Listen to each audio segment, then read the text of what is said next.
Millionaire Library. Chapitre 1. L'architecture du vide fertile. Tu es assis là, ou peut-être marches-tu, et dans ton esprit, il y a ce nœud, ce projet qui stagne, cette somme d'argent qui manque, ce partenaire qui ne comprend pas, ou cette sensation diffuse que tu tournes à vide alors que tu as le moteur d'une machine de course. Tu penses que ton problème est le nœud. Tu te trompes. Ton problème, c'est le temps que tu passes à le regarder, à le décrire, à en expliquer l'origine à qui veut l'entendre et surtout à toi-même. J'ai connu un homme, un entrepreneur brillant, d'une lucidité rare. Il avait monté une structure solide dans l'importation de pièces de précision. Un jour, un changement de réglementation a rendu son modèle obsolète en 48 heures. Je l'ai vu passer 6 mois à m'expliquer les détails de la loi, l'injustice du système, la corruption des fonctionnaires et la bêtise de ses concurrents qui, selon lui, allaient couler aussi. Il avait raison sur tout. Il était le plus intelligent de la pièce. Mais pendant qu'il décrivait le mur avec une précision d'architecte, il restait immobile au pied de celui-ci. Il est mort professionnellement en étant l'expert de sa propre ruine.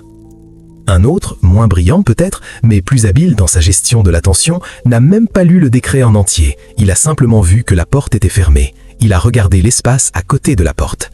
Il n'a pas cherché à comprendre pourquoi on avait changé la serrure. Il a cherché où se trouvait la nouvelle clé, ou mieux, s'il n'y avait pas une fenêtre ouverte dans le bâtiment d'en face. Ce n'est pas de l'optimisme.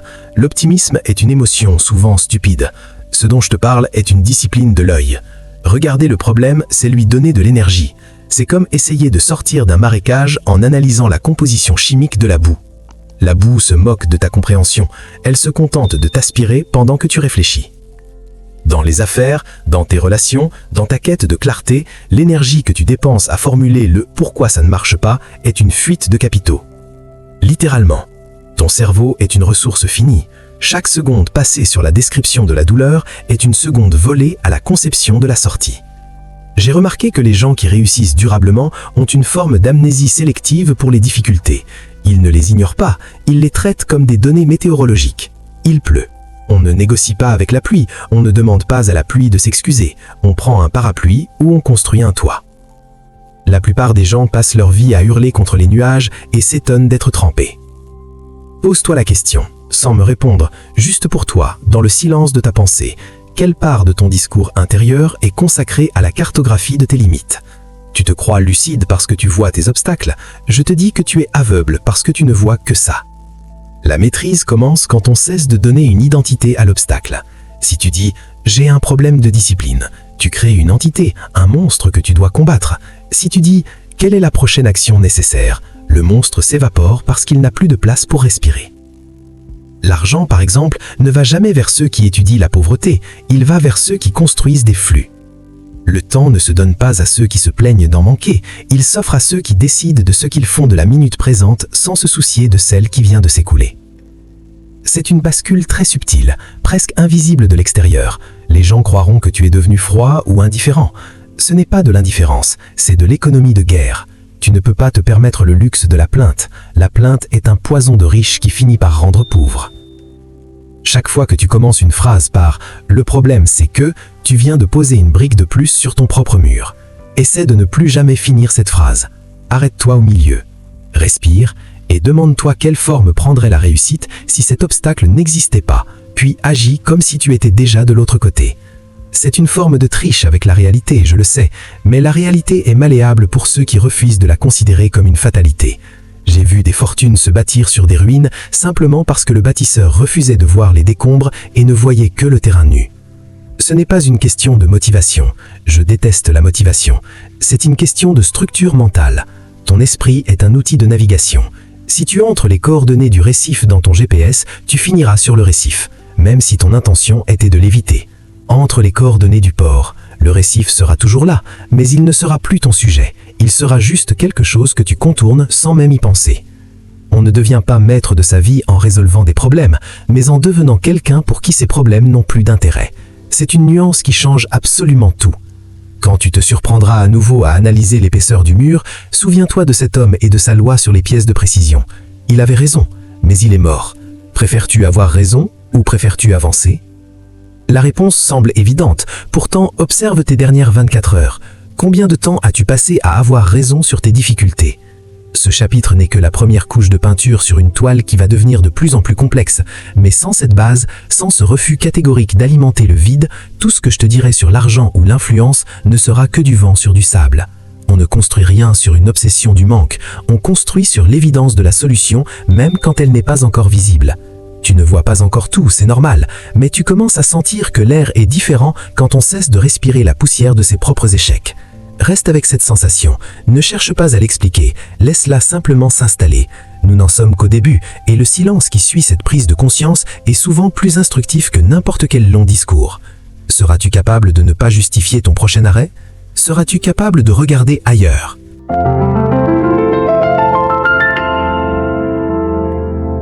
Chapitre 2. La géométrie du premier mouvement. Je regardais hier une montre de luxe démontée sur le bureau d'un ami horloger. Toutes ces pièces, minuscules, étincelantes, étalées sur un velours sombre. C'était magnifique, d'une précision absolue. Mais c'était une montre morte. Elle ne donnait pas l'heure. Elle ne servait à rien d'autre qu'à être admirée dans son inertie. Beaucoup d'esprits brillants que je croise ressemblent à ce velours. Ils ont l'intelligence, les diplômes, les idées, les schémas complexes de ce qu'ils comptent accomplir. Ils attendent que la dernière roue dentée soit parfaitement huilée pour refermer le boîtier et commencer à vivre. Ils appellent cela de la préparation. J'appelle cela une sépulture de luxe. J'ai passé 3 ans de ma vie, entre 30 et 33 ans, à peaufiner un projet de fonds d'investissement. Je voulais que tout soit irréprochable. Le nom, la structure juridique, les algorithmes de décision, la couleur des tapis dans le bureau que je n'avais pas encore loué. Je voulais éviter l'erreur. Je voulais que le monde voie ma maîtrise avant même que j'aie risqué le premier centime. Pendant ce temps, un homme que je considérais comme un rustre, quelqu'un qui ne savait pas aligner 3 phrases sur la théorie des marchés, a lancé une structure bancale, avec un logo ridicule et des processus incertains. Il a fait des erreurs, il a perdu de l'argent la première année, mais il était dans le flux. Il se heurtait à la réalité et la réalité lui répondait. À la fin de mes 3 ans de préparation parfaite, mon projet était déjà obsolète. Lui, il possédait le marché. Il n'était pas plus intelligent que moi, il était juste plus vivant. L'intelligence sans mouvement est une forme de pathologie. On s'intoxique avec ses propres pensées. On croit avancer parce qu'on réfléchit de plus en plus vite, mais on fait du surplace sur un tapis roulant éteint. La clarté dont tu as besoin, celle qui te hante la nuit, ne viendra jamais d'une réflexion supplémentaire. Elle ne se trouve pas au fond d'un livre, ni dans cette transmission, ni dans une énième analyse de marché. La clarté est une récompense que le monde te donne après que tu l'aies percutée. C'est un sous-produit de la friction. Imagine que tu conduis une voiture dans un brouillard épais. Tu peux rester garé sur le bord-côté et attendre que le soleil se lève, ou tu peux commencer à rouler. Ce n'est qu'en avançant que tes phares éclaireront les 10 prochains mètres, et ces 10 mètres te permettront d'en voir 10 autres. Personne n'éclaire la route entière d'un coup. L'ambition sans action produit une amertume très particulière, un poison qui s'attaque à l'estime de soi. On finit par mépriser ceux qui réussissent parce qu'on se sent plus capable qu'eux, tout en étant incapable de montrer le moindre résultat tangible. C'est le piège de l'aristocratie mentale, croire que la conception vaut l'exécution. L'argent, le vrai, celui qui reste et qui bâtit, a horreur de la stagnation. Il se fiche de la perfection, il cherche la vitesse et la direction. J'ai vu des fortunes se dilapider dans des mains trop hésitantes et des empires naître de décisions imparfaites prises avec une conviction absolue. Le doute est un luxe de spectateur. Quand tu es sur le terrain, tu n'as pas le temps de douter, tu as juste le temps d'ajuster. Regarde tes projets actuels. Ce que tu appelles peaufiner, n'est-ce pas simplement une manière polie de dire que tu as peur du jugement de la réalité? La réalité est brutale, certes, mais elle est honnête. Elle te dira tout de suite si ton idée est mauvaise. Et c'est le plus beau cadeau qu'elle puisse te faire, te permettre d'arrêter de perdre ton temps. Je préfère un échec net à une hésitation qui dure 10 ans. On se remet d'un échec, on ne se remet jamais du temps gaspillé à ne pas oser. Parfois, je m'arrête et j'observe les gens dans les cafés, avec leurs ordinateurs, leurs carnets de notes, leurs regards perdus dans le vide. Ils attendent le déclic. Ils attendent que le problème de leur manque de confiance soit résolu. Ils pensent que la confiance est un réservoir qu'on remplit avant de partir. C'est l'inverse. La confiance est le carburant que tu fabriques en roulant. Tu n'auras jamais assez confiance pour commencer. Tu auras confiance parce que tu as commencé et que contre toute attente, le ciel ne t'est pas tombé sur la tête. Les relations humaines suivent la même géométrie. On attend le partenaire idéal, le réseau parfait, l'approbation des pairs. Mais les portes ne s'ouvrent pas pour ceux qui frappent poliment en attendant qu'on leur dise d'entrer. Elles s'ouvrent pour ceux qui marchent comme s'ils possédaient déjà la clé. Ce n'est pas de l'arrogance, c'est une compréhension des dynamiques des fluides.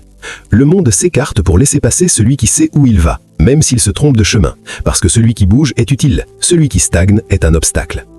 J'aimerais que tu réfléchisses à la chose la plus simple que tu pourrais faire là, tout de suite, pour que ton projet ne soit plus une idée, mais un fait. Pas un plan, pas une liste de tâches, un fait. Un appel passé, un virement effectué, une page publiée, quelque chose d'irréversible.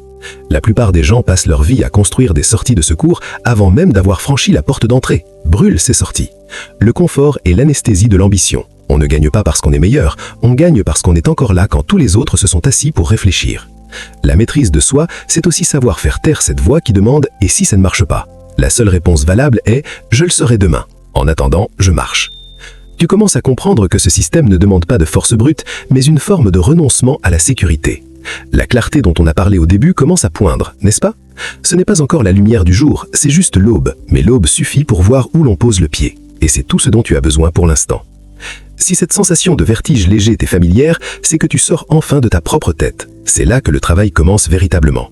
Pourrais-tu supporter de ne plus être l'expert de tes propres intentions pour devenir l'apprenti de tes actes? C'est une question que je te laisse pour les prochaines heures. Ne te presse pas à y répondre. Agis comme si tu avais déjà choisi. Je serai là pour la suite quand tu auras compris que le mouvement est ta seule véritable propriété.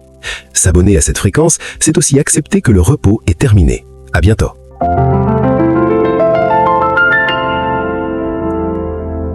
Chapitre 3.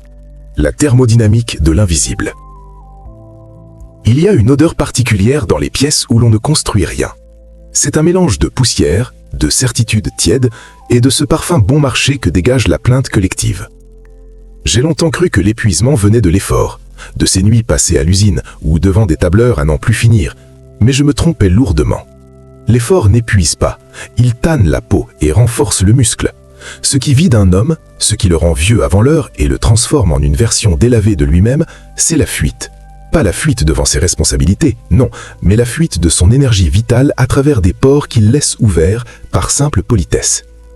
Regarde bien autour de toi, dans ton cercle immédiat, ce que j'appelle la zone de radiation. On te dit qu'il faut être entouré, que l'union fait la force, que le réseau est ton actif le plus précieux. On oublie de te dire que la plupart des réseaux sont des filets de pêche où l'on s'entortille les nageoires jusqu'à l'asphyxie. J'ai connu un homme qui possédait une clarté de vision foudroyante. Il voyait les marchés avant qu'ils n'existent. Il sentait les opportunités comme un prédateur sent l'orage. Mais il avait un défaut, une faille dans sa cuirasse. Il était loyal envers son passé. Il gardait près de lui des amis d'enfance, des cousins, des anciens collègues qui n'avaient pas évolué d'1 millimètre en 20 ans. À chaque dîner, à chaque rencontre, il devait baisser son niveau de fréquence pour se faire comprendre. Il devait s'excuser, presque sans le dire, de sa réussite naissante. Il passait des heures à écouter leurs petits drames, leur colère contre le gouvernement, leurs doutes sur la météo ou sur le voisin. Il pensait que c'était cela, être un homme de bien. Je l'ai vu s'éteindre. Pas d'un coup, petit à petit. Son génie s'est dilué dans la médiocrité ambiante. Il a fini par ressembler à la moyenne des 5 personnes qu'il fréquentait le plus, non pas parce qu'il était faible, mais parce que la thermodynamique est impitoyable. La chaleur va toujours du corps le plus chaud vers le corps le plus froid, jusqu'à l'équilibre. Si tu es le seul point de chaleur dans une pièce de glace, tu finiras par geler, et la pièce ne sera pas plus chaude pour autant. Tu n'es pas une œuvre de charité. Ton ambition est un feu qui a besoin d'oxygène, pas d'un seau d'eau tiède versé dessus chaque dimanche sous prétexte de convivialité. L'énergie est ta seule véritable monnaie. Plus que l'argent, car l'argent se récupère, alors que l'énergie gaspillée est un capital définitivement brûlé.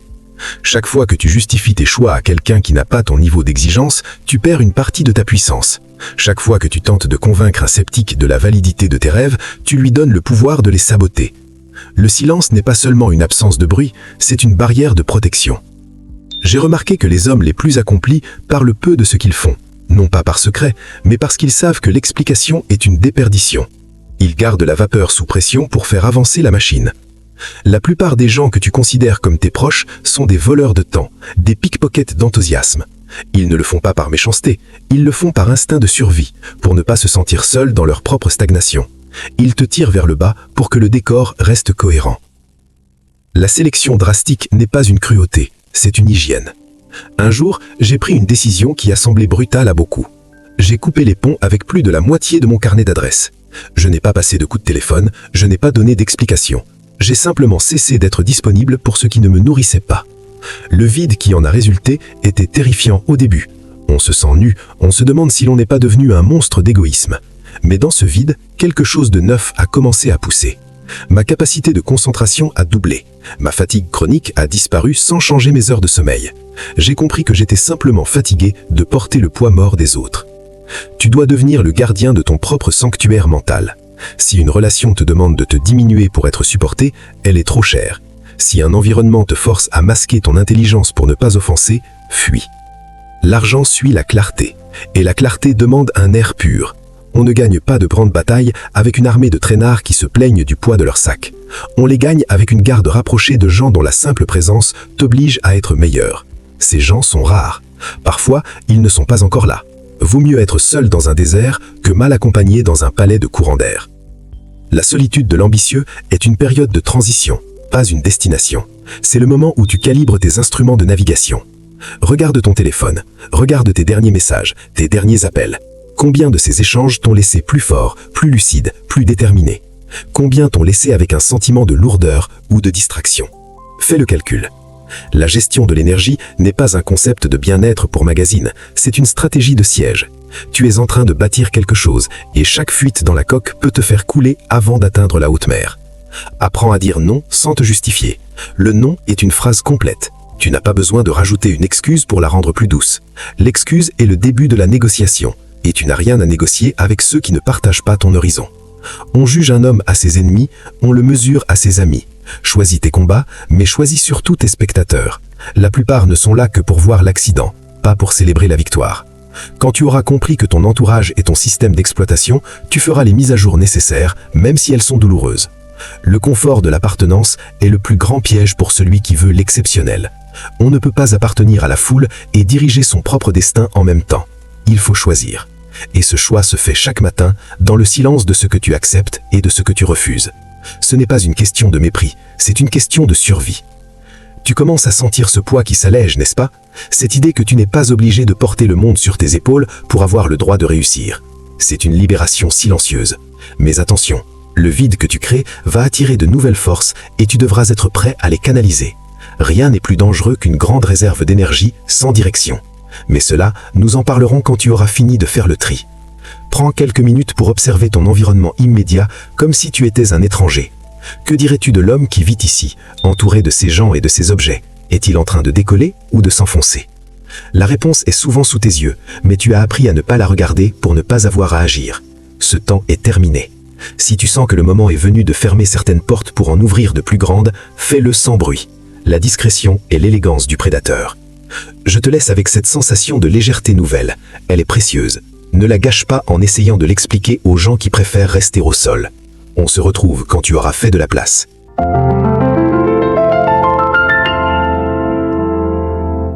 On croit souvent que pour voir clair, il faut tout regarder. On s'imagine qu'une vision puissante est une vision qui embrasse l'horizon dans toute sa complexité, qui capte chaque détail, chaque mouvement de l'adversaire, chaque frémissement du marché. C'est l'erreur du débutant. La vision n'est pas une accumulation de données, c'est un acte de soustraction. J'ai vu un jour un capitaine de navire manœuvrer dans un port encombré alors qu'une alarme technique hurlait dans la cabine. Il n'a pas tourné la tête. Il n'a pas posé une seule question sur l'origine du bruit avant que la coque ne soit amarrée.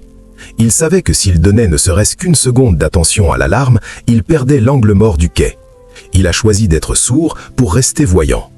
Ta vie est saturée d'alarmes qui ne sont pas des incendies.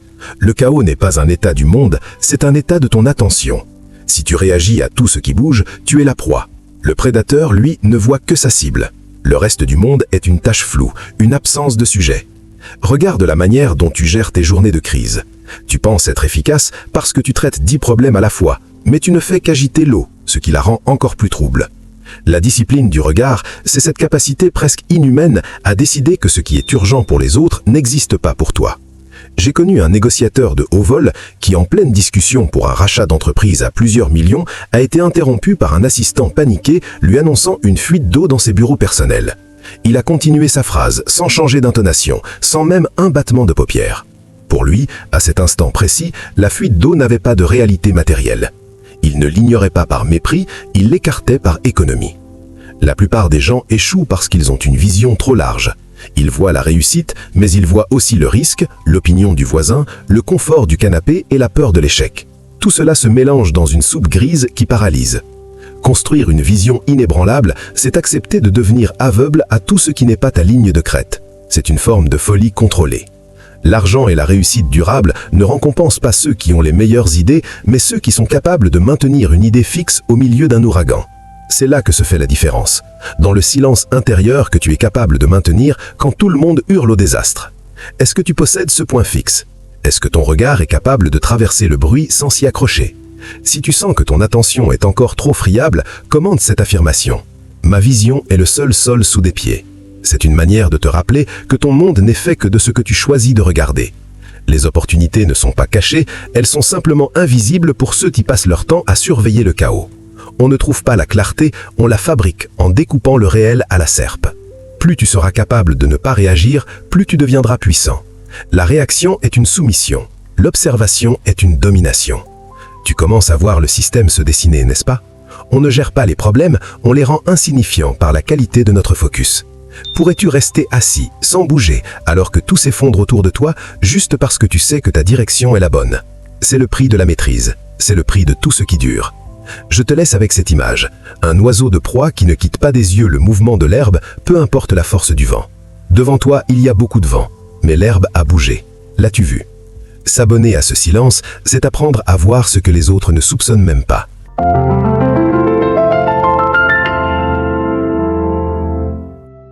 Il existe un endroit, dans les hautes sphères de la finance et du pouvoir, qui ne figure sur aucun plan d'architecte, mais qui coûte chaque année plus cher que n'importe quel gratte-ciel de Manhattan ou de la City.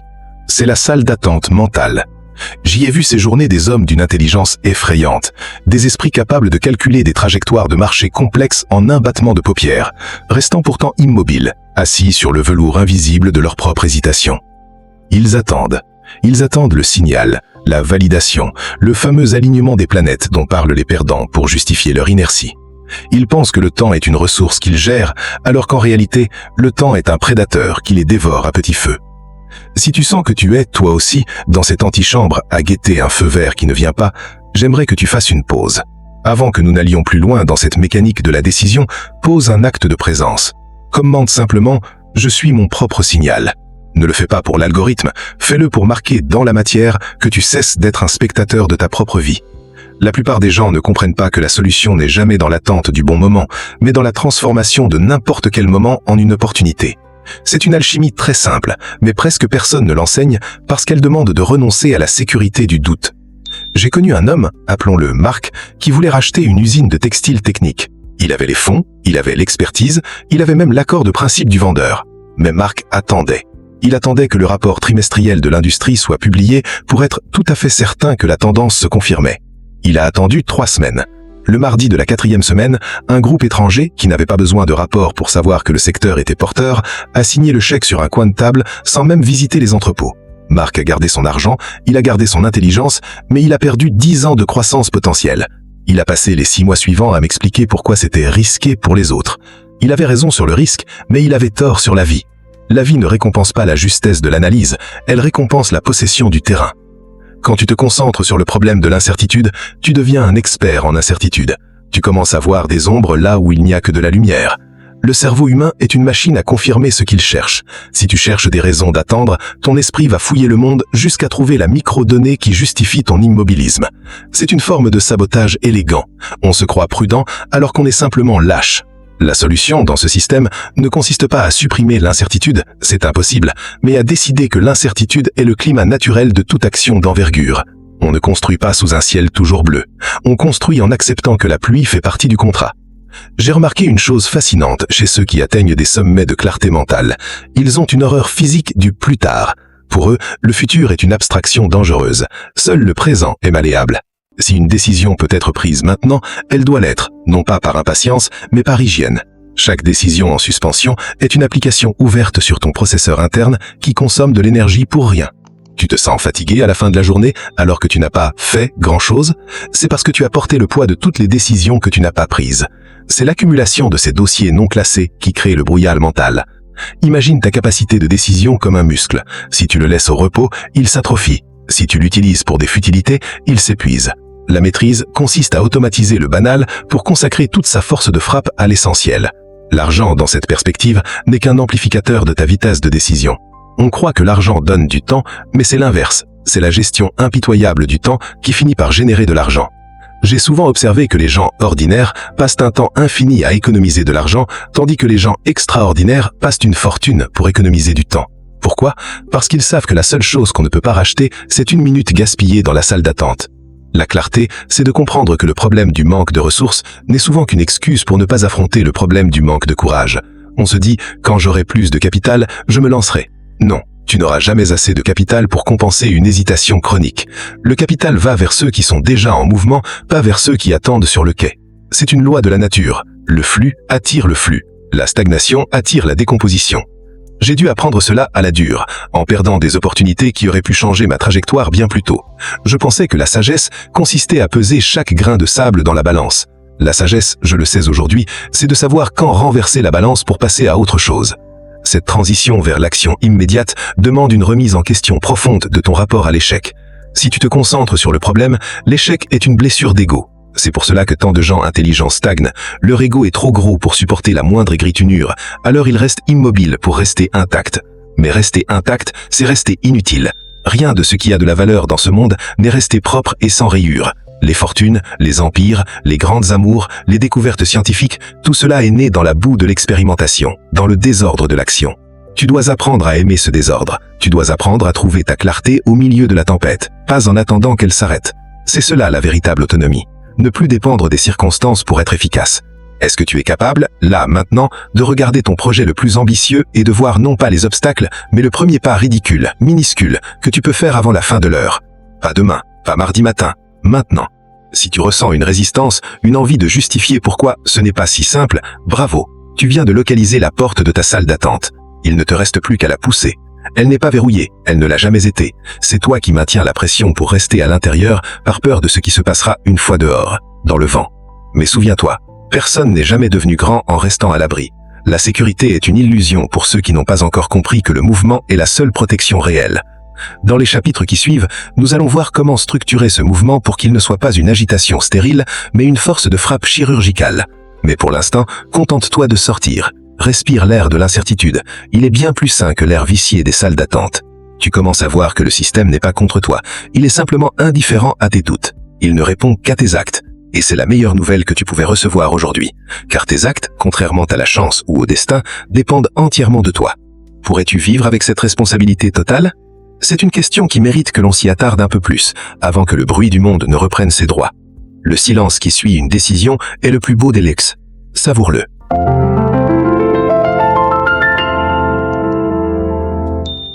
On ne s'en rend pas compte tout de suite, mais chaque contrariété que l'on accepte de loger dans son esprit finit par demander un loyer. C'est une taxe invisible, prélevée directement sur ton potentiel de création, et la plupart des gens la paient avec un zèle qui me laisse toujours un peu songeur. Je regardais l'autre jour un homme d'affaires avec qui je partageais un trajet. Il venait de perdre une somme assez conséquente sur une erreur administrative. Une de ces broutilles qui peuvent gâcher une semaine. Pendant 2 heures, je l'ai écouté disséquer l'incompétence de son comptable, la lourdeur de l'État, l'injustice de la situation. Il était brillant, ses arguments étaient irréfutables. Mais pendant qu'il gagnait son débat imaginaire contre le sort, son téléphone restait muet. Il ne cherchait pas comment récupérer la somme, il cherchait comment avoir raison sur sa perte. C'est là que se situe la frontière entre ceux qui possèdent le monde et ceux qui le subissent. L'intelligence est un piège quand elle sert à justifier notre stagnation. On se croit lucide parce qu'on voit le problème, mais on est juste encombré. Ton esprit est comme une surface commerciale de prestige. Chaque mètre carré de pensée occupé par un pourquoi stérile est un mètre carré où tu ne peux pas installer de solution. J'ai mis du temps à comprendre que le succès n'est pas une question d'accumulation de ressources, mais de libération d'espace. Si tu veux attirer l'argent, la maîtrise et la clarté, tu dois devenir une terre d'accueil pour ces choses. Et ces choses ont horreur du bruit. L'argent est, par nature, un grand timide qui fuit les environnements saturés de plaintes et de complications inutiles.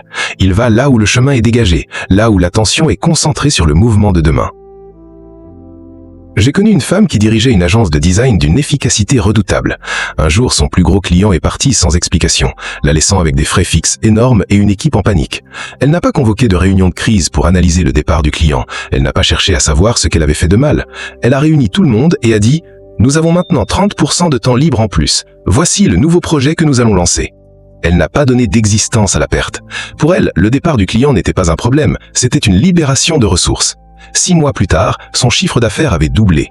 Elle n'avait pas résolu le problème, elle l'avait évacué du paysage. C'est cette élégance dans le refus de souffrir qui crée la véritable autorité. La plupart des obstacles ne sont pas des murs, ce sont des mirages qui se nourrissent de ton regard. Si tu cessais de les regarder, ils s'effondreraient de lassitude. On t'a appris que la persévérance consiste à s'acharner contre les difficultés. Je te dis que la persévérance consiste à maintenir ton cap malgré les difficultés, ce qui est très différent. S'acharner, c'est donner de l'importance à l'adversaire. Garder son cap, c'est traiter l'adversaire comme un détail du décor. Il y a une forme de noblesse dans cette indifférence sélective. Regarde les discussions que tu as eues cette semaine. Combien de mots ont été consacrés à ce qui ne fonctionne pas? Combien de minutes as-tu passé à élaborer une stratégie de sortie au lieu de simplement construire une nouvelle porte? La pauvreté mentale commence au moment où le passé devient plus intéressant que le futur. Et le passé, ce n'est pas seulement ce qui s'est passé il y a 10 ans, c'est aussi la seconde qui vient de s'écouler et qui t'a déçu. Tu dois apprendre à être d'une brutalité absolue avec tes propres pensées. Quand un problème se présente, donne-lui 1 minute, pas une de plus. Pose-toi la question. Est-ce que cette information modifie mon action immédiate? Si la réponse est non, alors cette information est un déchet. Jette-la. Ne la garde pas dans un coin de ta tête pour la ruminer plus tard. Le cerveau n'est pas un coffre-fort, c'est une loupe. Ce que tu mets dessous devient immense. Si tu mets tes doutes, ils deviendront des montagnes. Si tu mets tes solutions, ils deviendront des empires. J'ai souvent remarqué que les jeunes ambitieux sont obsédés par la résolution de leurs problèmes personnels. Ils pensent qu'ils doivent être parfaits, équilibrés et sereins avant de pouvoir conquérir leur marché. C'est une illusion. La sérénité est le résultat de la conquête, pas le préalable. On ne devient pas fort en résolvant ses faiblesses, on devient fort en rendant ses faiblesses insignifiantes par l'ampleur de ses actes. On ne soigne pas l'insécurité par la psychologie, on la soigne par la compétence et par le résultat. L'argent est un excellent anesthésiant pour les doutes existentiels, non pas parce qu'il achète le bonheur, mais parce qu'il prouve que ton action a une valeur pour le monde. Et le monde se fiche de tes problèmes de confiance en toi. Il veut juste savoir si tu peux lui apporter une solution. Si tu te concentres sur l'apport, l'ego finit par se taire de lui-même. C'est une forme de méditation par le faire. Parfois, le silence est la seule réponse digne face au chaos. Ne pas se justifier, ne pas expliquer, ne pas se plaindre, juste avancer. Tu sentiras une force nouvelle monter en toi quand tu réaliseras que tu n'as pas besoin que les conditions soient parfaites pour être souverain. La souveraineté est un choix interne, c'est décider que ton état émotionnel ne dépend pas du cours de la bourse, de l'humeur de ton patron ou de la fidélité de tes associés. Tu es le point fixe. Tout le reste est de la météo. Et on ne discute pas avec la météo. On s'habille en conséquence et on continue la route. Ce chapitre n'est pas là pour t'encourager, il est là pour te dépouiller, pour t'enlever ce poids inutile que tu trimbales par habitude. Imagine ce que tu pourrais accomplir si tu ne consacrais plus une seule calorie d'énergie à ce qui te freine. Le vide que cela créerait serait immédiatement rempli par des idées de génie, car le génie n'est que de l'intelligence qui a enfin de la place pour respirer. Pourrais-tu accepter de ne plus avoir d'excuses ? C'est le contrat que je te propose. C'est un contrat terrifiant, car il te laisse seul responsable de tes résultats. Mais c'est aussi le seul qui vaille la peine d'être signé. Si tu es prêt à renoncer au confort de la plainte pour embrasser la rigueur de la solution, alors tu as déjà fait plus de chemin que la majorité des hommes. On se retrouve au chapitre suivant quand tu auras commencé à vider tes étagères mentales de tout ce qui prend de la poussière. Et si tu sens que cette transmission résonne avec une partie de toi que tu avais étouffée, commente cette phrase. Je libère l'espace pour ce qui compte vraiment. C'est ta signature au bas du contrat. On continue.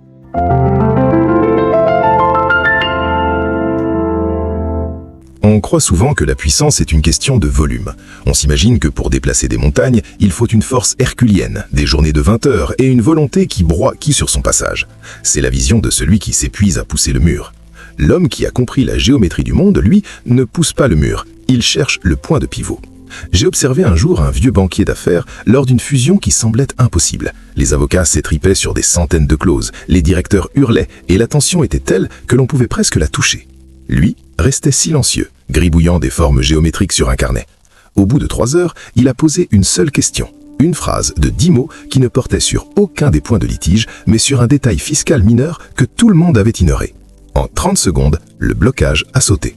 Ce n'était pas de la magie, c'était l'application de la loi du levier. Identifier l'endroit précis où un effort minimal produit un résultat maximal. Ta vie est pleine de ces points de pivot, mais tu ne les vois pas parce que tu es trop occupé à transpirer sur les problèmes visibles. Tu penses que pour gagner plus, tu dois travailler plus. Tu penses que pour être plus respecté, tu dois parler plus fort. Tu penses que pour avoir plus de clarté, tu dois lire plus de livres. Tu accumules du poids alors que tu devrais chercher l'angle. L'argent, par exemple, n'est jamais le fruit du labeur acharné. Le labeur acharné ne produit que de la fatigue et des regrets. L'argent est le fruit d'un système de levier bien placé. Si tu gagnes ta vie en échangeant ton temps contre de l'argent, tu as un levier de 1 pour 1. C'est le degré 0 de la stratégie. C'est une prison dont les barreaux sont les heures de ta montre. La maîtrise commence quand tu décides que ton temps n'est plus la variable d'ajustement. Un levier peut être un logiciel, une équipe, un capital, ou plus subtilement, une réputation. J'ai connu un homme qui a passé 5 ans à construire une réputation d'intégrité absolue dans un milieu pourtant corrompu. Au début, il gagnait moins que les autres, il semblait lent. Mais après 5 ans, sa simple signature valait plus de 10 ans de prospection commerciale pour ses concurrents. Sa réputation était devenue son levier. Il pouvait conclure en un déjeuner ce que les autres ne parvenaient pas à obtenir en 6 mois de courbettes. Il ne travaillait pas plus, il pesait plus lourd. Pose-toi la question, quel est ton levier actuel? Si la réponse est « ma propre énergie », tu es en danger. Ton énergie est une ressource qui s'épuise, et le jour où tu faibliras, tout ton édifice s'écroulera. La solution n'est pas de faire plus, mais de faire en sorte que chaque action que tu poses serve de socle à la suivante. C'est ce que j'appelle la construction cumulative. La plupart des gens vivent des journées isolées. Ils font une chose, puis une autre, comme des points sur une feuille blanche qui ne se rejoignent jamais. À la fin de l'année, ils ont fait beaucoup de points, mais ils n'ont pas dessiné de trajectoire. Un esprit lucide, lui, trace une ligne. Chaque décision, chaque rencontre, chaque investissement doit être un multiplicateur. Si tu achètes un outil, il doit te faire gagner du temps pour concevoir un système plus grand. Si tu rencontres quelqu'un, ce doit être pour ouvrir une porte vers un monde dont tu ne connaissais pas les codes. Si tu apprends une compétence, elle doit être le ciment qui lie toutes les autres. L'amateur résout des problèmes. Le professionnel crée des situations où les problèmes ne peuvent plus apparaître. C'est une nuance qui demande un calme intérieur profond. On ne trouve pas le point de pivot quand on est dans l'urgence. L'urgence est l'ennemi du levier. C'est pour cela que les riches ont tendance à s'enrichir. Ils ont le luxe du temps pour identifier où placer leurs forces. Mais ce luxe n'est pas une question de compte en banque, c'est une question de posture. Tu peux décider dès aujourd'hui de ne plus répondre à l'urgence par l'agitation. J'ai vu des empires s'effondrer parce que leurs dirigeants ont réagi trop vite à une crise mineure, transformant une étincelle en incendie par simple manque de retenue. La retenue est une source de puissance. Savoir ne pas agir est parfois l'action la plus rentable. Regarde tes ambitions. Si elles te demandent de courir de plus en plus vite pour rester à la même place, c'est que ton architecture est mauvaise. Tu n'as pas besoin de plus de muscles, tu as besoin d'une meilleure poulie. Parfois, le levier est simplement psychologique. J'ai vu un jeune entrepreneur obtenir un contrat colossal face à des géants du secteur simplement parce qu'il avait osé dire non à une clause mineure qui ne lui plaisait pas. Son refus a agi comme un multiplicateur de sa valeur perçue. Il a utilisé la psychologie de l'adversaire comme point d'appui. L'argent, la clarté, la réussite, tout cela n'est qu'une question de physique appliquée à l'existence humaine. Si tu te sens bloqué, ne pousse pas plus fort. Recule d'un pas. Regarde la machine. Où est la friction ? Où est le point où, avec une pression du petit doigt, tu pourrais faire basculer la charge? Ce point existe toujours. Toujours. Mais il demande que tu sortes de la plainte et de la fatigue pour entrer dans l'observation pure. Le monde est une mécanique de force. Si tu ne comprends pas les leviers, tu seras le poids que d'autres déplacent. Si tu les comprends, tu deviendras celui qui orchestre le mouvement. C'est un changement de paradigme qui peut être inconfortable, car il nous prive de l'excuse de la fatigue méritante. Travailler dur est une forme de paresse intellectuelle. C'est plus facile de s'épuiser physiquement que de réfléchir intensément à la manière de ne plus avoir à le faire. J'aimerais que tu réfléchisses à tes dernières décisions. Lesquelles étaient des leviers, lesquelles étaient de simples expanses d'énergie. Si tu commences à voir les câbles et les poulies derrière le rideau de ton quotidien, tu ne pourras plus jamais revenir en arrière. Tu ne verras plus des problèmes, mais des opportunités de placement.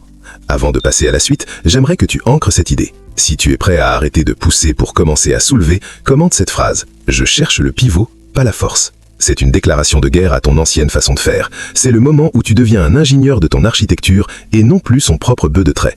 Le silence qui s'installe maintenant est celui de l'observation.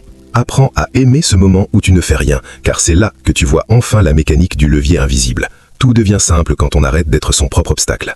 La suite nous amènera encore plus loin, là où le levier devient une extension de ton identité même. On n'en est qu'au réglage des machines. Respire, observe, le point d'appui est plus proche que tu ne le penses.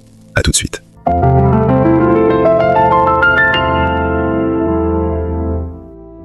On ne se méfie jamais assez de la pollution sonore de sa propre parole.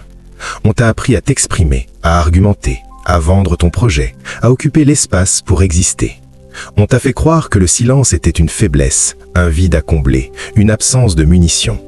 C'est exactement le contraire. J'ai observé les plus grands prédateurs du monde des affaires, ceux qui ne font pas de bruit mais qui possèdent les murs, les sols et les idées. Ils ne parlent presque jamais de ce qu'ils vont faire. Ils ne partagent pas leurs intentions au stade de la gestation. Ils savent que la parole est une fuite d'énergie thermique. Quand tu parles de tes projets, ton cerveau sécrète une dose de dopamine qui te donne l'illusion que tu as déjà accompli une partie du travail. Tu te sens satisfait par le simple récit de ton ambition et cette satisfaction diminue ta faim de réalisation. Tu viens de gaspiller ton carburant pour chauffer l'air au lieu de faire avancer le piston. J'ai connu un jeune homme d'une intelligence rare, persuadé qu'il allait révolutionner la gestion des données de santé. Il passait ses soirées dans des dîners de réseautage à expliquer sa vision avec une passion contagieuse. Tout le monde l'admirait, tout le monde lui disait qu'il allait réussir. Il se nourrissait de cette admiration facile. 2 ans plus tard, il n'avait écrit une seule ligne de code, mais il était devenu l'expert mondial d'un projet qui n'existait pas. Pendant ce temps, dans une chambre d'hôtel anonyme, un type dont personne n'avait entendu parler, qui ne sortait jamais et ne disait rien à personne, lançait une version bêta qui allait balayer le marché. Le silence n'est pas seulement un bouclier, c'est un incubateur. L'argent, la vraie richesse, celle qui se construit dans la durée, a une sainte horreur de l'exposition inutile. Dès que tu parles d'une somme que tu n'as pas encore encaissée, tu la fragilises. Dès que tu dévoiles une stratégie avant qu'elle ne soit blindée, tu invites le monde à y injecter son doute, sa jalousie ou sa médiocrité. Ton entourage, même celui qui t'aime, cherchera souvent à te protéger en soulignant les problèmes. En leur parlant trop tôt, tu leur donnes les armes pour t'abattre par pure bienveillance. La maîtrise de soi, c'est cette capacité à garder le secret sur sa propre puissance. J'ai remarqué que moins un homme a de pouvoir réel, plus il a besoin de faire étalage de son importance. Les gens vraiment dangereux sont calmes, ils sont polis. Ils ne cherchent pas à gagner le débat, ils cherchent à gagner la partie. Si tu te trouves dans une situation où tu dois absolument convaincre, pose-toi la question. Est-ce que je cherche un résultat ou est-ce que je cherche une validation ? Si c'est un résultat, la parole doit être chirurgicale. Si c'est une validation, tu es en train de mendier. Et la mendicité est l'ennemi de l'autorité. J'ai appris, après avoir perdu plusieurs marchés par excès d'enthousiasme verbal, que le silence crée une tension que l'autre cherche toujours à combler. Dans une négociation, celui qui parle le plus est celui qui donne le plus d'informations à l'adversaire. Apprends à laisser les silences durer 5 secondes de trop. Tu verras l'autre s'agiter, se justifier, baisser son prix ou révéler ses faiblesses. Le silence est un miroir où les autres projettent leurs propres insécurités. C'est un levier psychologique d'une efficacité redoutable pour qui sait ne pas scier. Regarde tes réseaux sociaux, tes conversations, tes messages. Quelle part de ce que tu diffuses est purement décorative ? Combien de fois as-tu cherché à paraître brillant plutôt qu'à être efficace ? Chaque poste pour montrer ta réussite est un aveu de besoin. Le lion n'a pas besoin de convaincre la savane qu'il est un lion. Il se contente d'être là. La clarté mentale, c'est aussi de nettoyer son langage de tout ce qui est hypothétique. Remplace les « je vais essayer de »,« on verra si »,« j'espère que » par le silence de l'action en cours. Ne dis pas ce que tu fais, montre ce que tu as fait. L'argent suit la preuve, pas la promesse. Tu gagneras un temps infini et une énergie colossale le jour où tu décideras que ton jardin secret est ton atout le plus précieux. On construit mieux dans l'ombre, on bâtit plus solide quand personne ne regarde les fondations. Cette souveraineté du silence te permet de rester flexible. Si tu annonces ton plan à tout le monde et que le marché change, tu te sentiras obligé de suivre ton plan initial pour ne pas perdre la face.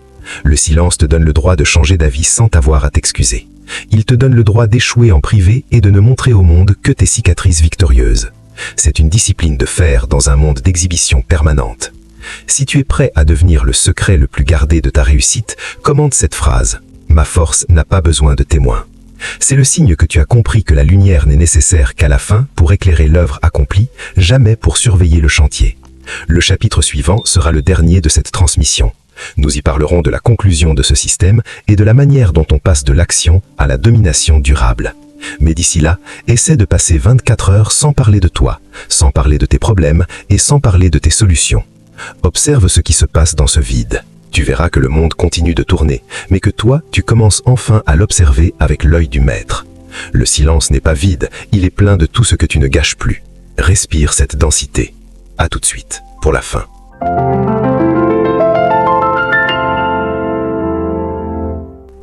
Chapitre 9. L'héritage du mouvement perpétuel. Nous y sommes. Au bout de cette conversation qui n'en était pas une, puisque je n'ai fait qu'énoncer ce que ton instinct savait déjà, mais que ta peur refusait de nommer. Tu as peut-être remarqué que je ne t'ai jamais donné de méthode miracle, de liste de tâches ou de calendrier. Ce sont des béquilles pour ceux qui ne savent pas marcher seuls. Si tu es arrivé jusqu'ici, c'est que tu as compris que la maîtrise n'est pas un ensemble de techniques, mais une architecture de l'âme. J'ai vu tant d'hommes s'effondrer au sommet parce qu'ils n'avaient construit que des structures extérieures, sans jamais solidifier le pivot central. Ils avaient l'argent, ils avaient le réseau, mais ils n'avaient pas ce que j'appelle la solution interne. La solution interne, c'est ce calme absolu qui survient quand tu réalises que le chaos n'est pas un ennemi à vaincre, mais la matière première de ton œuvre. J'ai terminé ma propre carrière active sur une décision qui a semblé folle à mes pairs. J'ai quitté une position de pouvoir absolu pour devenir celui qui transmet. Ils pensaient que je perdais la main. Ils n'avaient pas compris que la véritable domination consiste à ne plus avoir besoin de dominer. Quand tu as intégré que ton attention est ton seul capital, que le silence est ton bouclier et que le mouvement est ta seule protection, tu deviens inattaquable. Non pas parce que tu ne peux plus échouer, mais parce que l'échec n'a plus de prise sur ton identité. L'argent devient ce qu'il est réellement, un fluide qui circule mieux là où il n'y a pas d'ego pour faire barrage. La clarté n'est plus un effort, c'est ton état naturel. Tout ce que nous avons parcouru, le refus de donner une réalité au problème, la fin de l'attente, la thermodynamique de ton entourage, l'aveuglement sélectif, la loi du levier et la souveraineté du silence ne forment qu'un seul et même système. Un système qui ne s'arrête jamais. La plupart des gens cherchent une destination, un point où ils pourront enfin dire « ça y est, j'ai réussi, je peux m'arrêter ». C'est le début de la fin. La réussite n'est pas un port, c'est la qualité de ta navigation. Le jour où tu t'arrêtes pour admirer ta propre statue, tu commences à moisir. J'ai vu des fortunes colossales disparaître en une génération parce que l'héritier pensait que le problème était résolu une fois pour toutes. Rien n'est jamais résolu. La vie est une succession de déséquilibres maîtrisés. Si tu veux une réussite durable, tu dois apprendre à aimer la chute autant que l'ascension. J'aimerais que tu regardes tes mains ou que tu sentes le poids de ton corps là où tu es. Tout ce que tu as appris ici ne vaut rien si cela reste dans la sphère du concept. La connaissance n'est que de la rumeur tant qu'elle n'est pas dans le muscle. La solution au problème que tu pensais insoluble il y a quelques heures n'est pas dans ta tête, elle est dans ton prochain mouvement. Je ne serai pas là pour te voir le faire et c'est très bien ainsi. Un mentor n'est pas un guide touristique, c'est un homme qui te montre que la porte n'est pas verrouillée, puis qui s'efface pour te laisser passer. Ma mission se termine au moment précis où ta tienne commence. On t'a peut-être souvent sous-estimé. Tant mieux. C'est l'avantage tactique le plus puissant qui soit. Laisse-les croire que tu es encore en train de chercher ton chemin. Laisse-les penser que tu es perdu dans tes pensées. Pendant qu'ils s'occupent de ton image, occupe-toi de ta réalité. L'argent n'aime pas le bruit, mais il adore le secret. La réussite durable n'est pas celle qui brille le plus fort, c'est celle qui dure le plus longtemps. Pour conclure cette transmission, je ne te demanderai pas de me remercier. Je te demanderai de poser une dernière pierre. Commente cette phrase. Je suis l'architecte du flux. C'est l'affirmation finale de ta sortie de la salle d'attente. À partir de maintenant, tu ne résoudras plus de problèmes. Tu créeras des réalités où les problèmes n'ont plus de place pour exister. C'est un exercice de haute voltige, sans filet, mais c'est le seul qui donne le sentiment d'être pleinement vivant. Ne cherche pas la clarté totale avant d'agir, agis pour que la clarté te trouve. C'est la loi ultime. Tout ce que je t'ai dit pourrait être résumé ainsi. Cesse d'alimenter ce qui ne te sert pas et mets toute ton énergie dans ce qui te fait grandir. C'est simple, c'est cruel. C'est la seule vérité qui ne m'a jamais trahi. Le silence va maintenant reprendre sa place. Écoute-le. Il contient toutes les réponses que tu cherchais à l'extérieur. Ne me cherche plus dans ces mots, cherche-toi dans tes actes. Le monde t'attend, non pas pour t'accueillir, mais pour être conquis par ton indifférence à sa résistance. Sois calme, sois précis, sois en mouvement. C'est ici que nos chemins se séparent. Le reste t'appartient totalement. Ne gâche pas cette solitude, c'est ton trône. Bonne route, ami.